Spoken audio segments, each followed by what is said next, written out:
Alright, so 4th day since release. What's up everybody, welcome back to Outriders. We have of course some more gameplay and news to cover in today's video. If you've been following this channel for a while now, we've been talking about all sorts of things, from guides, videos, tips and tricks, all the way up to news, and of course the current situation with the game and whatnot.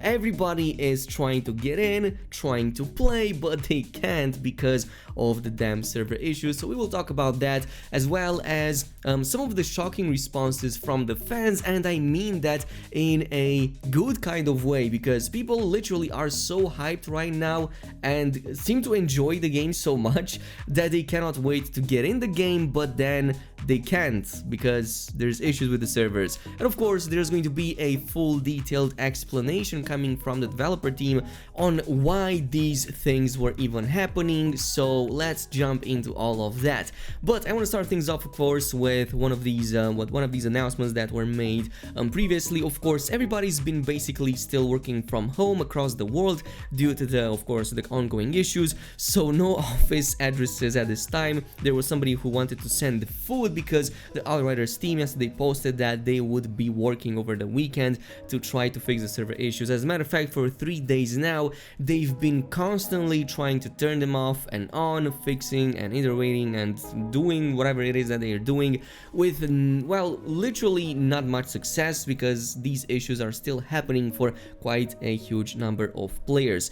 But there was a pretty interesting question from Matthew over on Twitter. So he asked if we can get any proper explanation about this entire thing once it gets fixed. It would be nice to know what went wrong and what lessons the developers have learned, also measures planned to try to stop all of these server issues from reoccurring. And of course the answer was absolutely. We're still working through it all, but we're planning to share more specific details in the future. And they even came in with an earlier announcement when asked pretty much the same thing. Yes, these issues were ongoing for 3 days straight, and of course the answer is that they're still writing up a full explanation that will help you understand what is going on, as we know how frustrating it can be. And right now these server issues are kind of holding me back a little bit, because I was planning way more advanced types of videos, but because I can't get the proper recordings in process, I can't bring those videos to you guys because I don't have the footage, because I can't log in. So we will make do with what we have right now. Of course, totally let me know if any of the server issues and stability in the past few days have been fixed for you, and if so, it would be really awesome to kind of get a general idea of where you are situated, like your region and whatnot.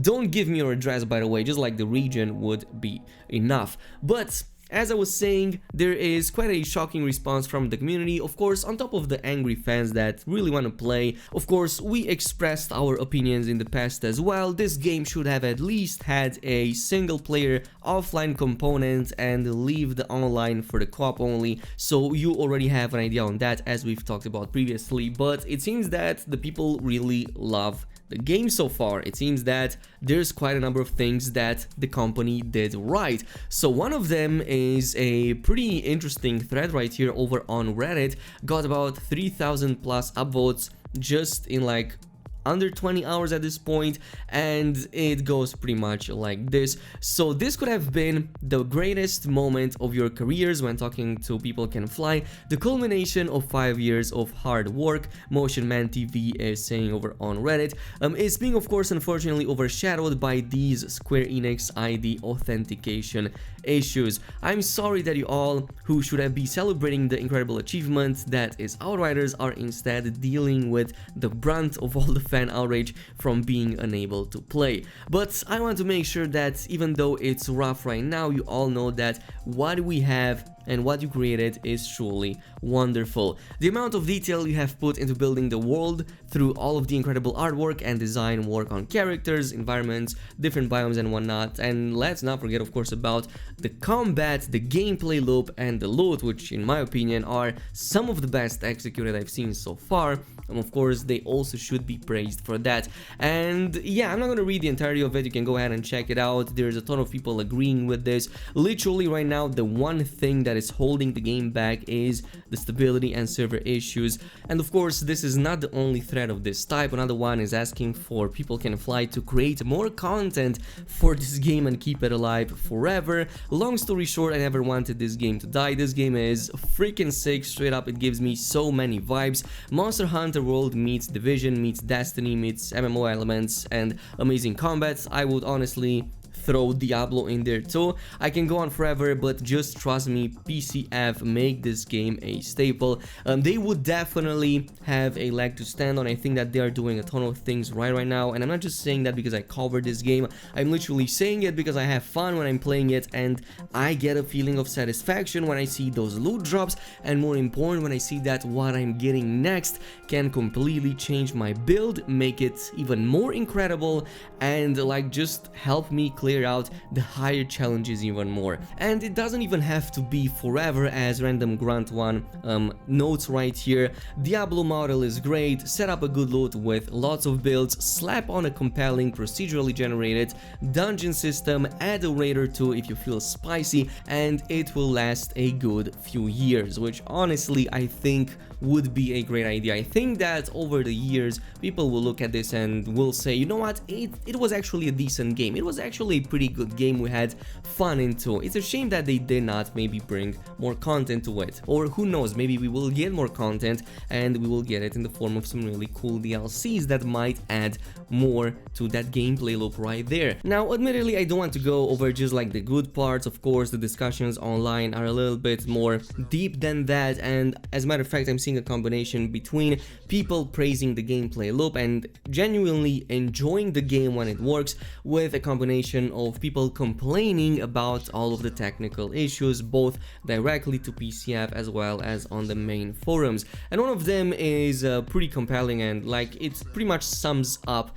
the entire thing with Outriders right now. Outriders proves once again that online only single player sucks. And it does. I mean, there's absolutely no reason right now for Outriders to not have the single player offline. And let me give you a few reasons why. First of all, the main reason why people are saying that this should be online is because it prevents cheating, which is absolutely not true. You can go right now and cheat as much as you want in Outriders and give yourselves all of the legendaries in the game you want to, or even more so, like use cheat engine or whatever, just like everybody did in the demo. It did not stop any single second the fact that this game was online. As a matter of fact, people were able to completely log to the online servers, even co-op with somebody else, and have those items on them. The only time being online helps with cheating in this case for this game, as even People Can Fly have mentioned, is when somebody tries to log into the online servers, especially to multiplayer and co-op. In that case, yeah, the developers can see what the inventory of said players looks like, and they can make snap decisions to maybe brand them as a cheater and stop them from co-oping with other legit players. So in that case, it only helps with that, but there's no reason to have the single player in offline mode, and when somebody tries to log into the online and play co-op, only then do the verification. It's literally the exact same thing, and it will literally not change anything for the cheaters, but it would help tremendously everybody who's trying to log in the game and have some fun without any interruption. Like, I can't be the only one who thinks this. Like, tell me there's somebody else out there who thinks the exact same thing, following everything that we've known of the game and its issues since the demo days. Another one, of course, is even more interesting. Day 3 and servers are still terrible. I don't think this is a bad game, but companies cannot keep getting away with this kind of stuff. If you spend $60 on a game on day 1, you should be able to play the game on day 1, but it's now day 3 and the servers are still fluctuating wildly. We genuinely need to have a discussion as a culture about the way developers and publishers can just release a non-live service game that cannot be played by anyone unless the servers are online. Vanishing deductible is noting over on Reddit, which makes a ton of sense. I think that this would have been a much better approach. It also raises the question right now, is this something that the Outriders team can do right now? Like, if they came in like tomorrow with an announcement and said, okay, look, we're gonna bring the single player to offline, would you agree with that? Would you be okay with that? Or would you have any arguments against it? I would really love to know your opinion in the comment section down below.